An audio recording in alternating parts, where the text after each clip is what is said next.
ऐसे ही सच्चे किस्से सुनने के लिए हमारे चैनल को सब्सक्राइब करें। आखिर बीबी खतीजा ने फरिश्ते जिब्रील को देखकर सर का दुपट्टा क्यों हटा दिया? जब हुजूर की उम्र 40 साल हुई तो अचानक आपके साथ कुछ अजीबोगरीब चीजें होने लगी। वो इस तरह कि जब भी आप बाहर घूमने जाते तो रास्ते के हर पेड़ व पत्थर आपको सलाम करते। अचानक आवाज आने लगती कि ये मोहम्मद अस्सलाम वालेकुम। ये सुनकर हुजूर परेशान हो जाते कि आखिर ये आवाजें किधर से आ रही है। यहाँ तो हर तरफ सन्नाटा ही सन्नाटा है, कोई नजर ना आता, लेकिन वो आवाजें बराबर आती रहती। इसी तरह उस जमाने में हुजूर जो भी ख्वाब देखते वो बिल्कुल सच साबित होता। अगर ख्वाब में देखते कि फला इंसान से बात कर रहा हूँ या काबे के पास खड़ा नमाज पढ़ रहा हूँ या दूर से कोई इंसान मुझसे मिलने आ रहा है, तो अगले दिन वो सभी बातें बिल्कुल सच होकर नजर आती। ये सब देख आप बहुत परेशान थे कि आखिर ये मेरे साथ क्या हो रहा है। वक्त गुजरता गया और हुजूर को अकेले रहना ज्यादा पसंद आने लगा। किसी से भी बात न करते, अक्सर खामोश रहते। उन दिनों में अक्सर हुजूर मक्का से थोड़ी दूर एक पहाड़ पर बनी गार में चले जाते और कई कई दिन वहीं गुजारते। आप कई दिनों का खाना लेकर उस गार में जाते और वहां बैठकर सोचा करते कि आखिर इस दुनिया को किसने बनाया, ये कायनात का सारा निजाम कैसे चल रहा। एक दिन दोपहर के वक्त हुजूर उस गार में बैठे सोच रहे थे कि तभी अचानक आसमान की तरफ से एक बड़ी अजीब सी चीज नीचे को उतरती नजर आई। वो चीज बहुत तेजी से उड़ते हुए गार के पास खड़ी हो गई। वो हजरत जिब्रील अलैहिस्सलाम थे जो कि आपके पास पहली वही लेकर आए थे। लेकिन हजरत जिब्रील को इस तरह आता देख आप बहुत डर गए और कांपने लगे। हजरत जिब्रील ने गार के पास आकर कहा कि ये मोहम्मद बाहर निकलो। हुजूर को नहीं पता था कि ये मेरे सामने अल्लाह के मुकर्रब फरिश्ते हजरत जिब्रील खड़े हैं जो कि नबियों के पास वही लेकर आते थे। हुजूर ने तो जब पहली बार हजरत जिब्रील को देखा तो बहुत ज्यादा डर गए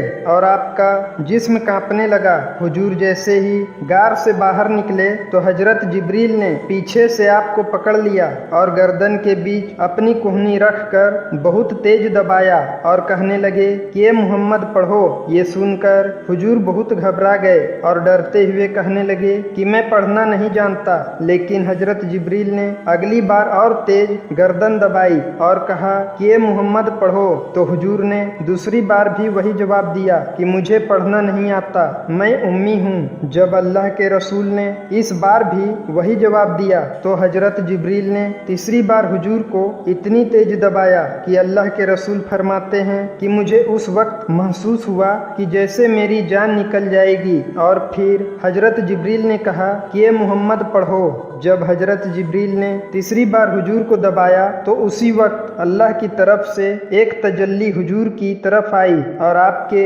जिस्म में शामिल हो गई। वो तजल्ली से एक ऐसी ताकत थी कि जिसकी वजह से हुजूर वही के बोझ को बर्दाश्त कर लेते। वरना कुरान में अल्लाह ने फरमाया है कि अगर इस कुरान को हम पहाड़ पर भी नाजिल कर देते तो शायद पहाड़ भी इसे बर्दाश्त न कर पाता और रेजा रेजा होकर खत्म हो जाता। लेकिन अल्लाह ने हुजूर का दिल ऐसा मजबूत बना दिया था कि आप आराम से इस कुरानी वही के बोझ को बर्दाश्त कर लेते। इसलिए जब हजरत जिब्रील ने तीसरी बार हुजूर को दबाया और अल्लाह की तजल्ली आपके दिल में शामिल हो गई तो अल्लाह के रसूल ने पढ़ना शुरू कर दिया। और फिर हजरत जिब्रील ने सूरह इकरा बिस्मी की 5 आयतें पढ़कर सुनाई कि जिनका मतलब है कि ए मोहम्मद पढ़ो उस अल्लाह के नाम से कि जिसने सारी कायनात को बनाया और इस इंसान को खनखनाती मिट्टी से पैदा किया। ए मोहम्मद पढ़ो, आपका रब बहुत मेहरबान है कि जिसने कलम के जरिए इंसान को इल्म सिखाया और उसे वो बातें बताई कि जो वो कभी नहीं जानता था। हजरत जिब्रील ने हुजूर को कुरान की वो आयतें पढ़ाई और फिर दूर हटकर खड़े हो गए। अल्लाह के रसूल उस वक्त हजरत जिब्रील को बहुत डरी हुई नजरों नज़रों से देख रहे थे। अचानक हजरत जिब्रील फिर से आसमान की तरफ उड़ने लगे। ये देख हुजूर और ज्यादा डर गए और जल्दी से घर की तरफ चल दिए। उस वक्त वहाँ पहाड़ पर कोई भी नहीं था। हर तरफ सन्नाटा ही सन्नाटा था। दोपहर का वक्त था और आसमान पर सूरज चमक रहा था। एक मासूम सा इंसान इस वीरान इलाके में खड़ा कांप रहा था। कोई उसे सहारा देने वाला नहीं था। उस इंसान को नहीं पता था कि आखिर ये फरिश्ता कौन है और मेरे पास क्यों आया है। लेकिन शायद अब दुनिया की तकदीर बदलने का वक्त आ चुका था और अल्लाह भी अपने उस प्यारे नबी से मुखातिब हो रहे थे कि जिसके लिए सारी कायनात को बनाया गया। जमीन व आसमान, चांद व सूरज, चरिंद व परिंद, यहाँ तक कि हर चीज को उन्हीं की खातिर पैदा किया गया। आज उस मासूम नबी को इस वीरान इलाके में सारी दुनिया को सही राह पर लाने की जिम्मेदारी दी जा रही थी। लोगों को बताया जा रहा था कि ये लोगों, अब वो नबी आ चुका है कि जिसका दुनिया की हर चीज को इंतजार था। वो नबी आ चुका है कि जिसके एक आंसू पर आसमानों में तहलका मच जाएगा। वो नबी आ चुका है कि जिसकी दुआओं पर आसमानों के सारे फरिश्ते उसकी मदद करने आ जाएंगे। हमारे नबी हुजूर उस वक्त पहाड़ पर खड़े हजरत जिब्रील को आसमान की तरफ जाता देख रहे थे और आपका सारा जिस्म कांप रहा था। जब हजरत जिब्रील आंखों से गायब हो गए तो आप जल्दी से पहाड़ से नीचे उतरे और तेज कदमों के साथ अपने घर की तरफ चल दिए। उस वक्त घर में आपकी 3 बेटियां और बीबी खतीजा थी। जैसे ही इन सब ने हुजूर का चेहरा देखा तो आप इतना ज्यादा डरे हुए थे कि जिस्म कांप रहा था। ये हालत देख हजरत खदीजा दौड़ती हुई पास पहुंची और कहने लगी कि आपको क्या हो गया है। अल्लाह के रसूल ने कोई जवाब ना दिया। सारी लड़कियां परेशान थी कि पता नहीं आज मेरे वालिद को क्या हो गया है, वो इतना डरे हुए क्यों हैं। थोड़ी देर बाद अल्लाह के रसूल ने इशारे से कहा कि ये खतीजा, मेरे लिए चादर लेकर आओ, मुझे बहुत डर लग रहा है। बड़ी बेटी जैनब दौड़ कर गई और एक चादर लेकर आई। हुजूर चारपाई पर लेट गए और हजरत खदीजा ने ऊपर से चादर डाल दी। बहुत देर बाद जब हुजूर की कुछ हालत ठीक हुई तो आप चारपाई से उठे। हजरत खदीजा ने पंखे की हवा देते हुए पूछा कि आपको क्या हो गया था। तो हुजूर ने बीवी को सारी बातें बता दी और फिर वो आयतें भी पढ़कर सुनाई जो हजरत जिब्रील ने सिखाई थी।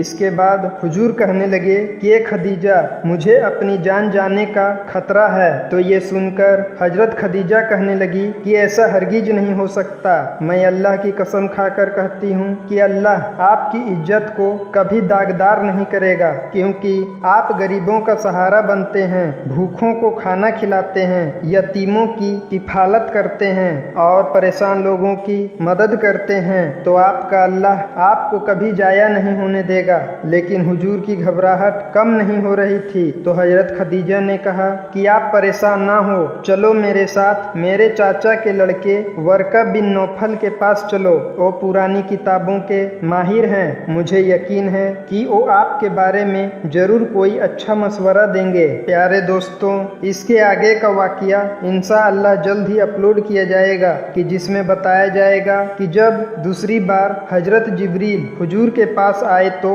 उन्हें देख हजरत खदीजा ने अपने सर से दुपट्टा क्यों हटा दिया था और फिर अल्लाह के रसूल अपने आप को पहाड़ से नीचे गिराने की कोशिश क्यों करने लगे।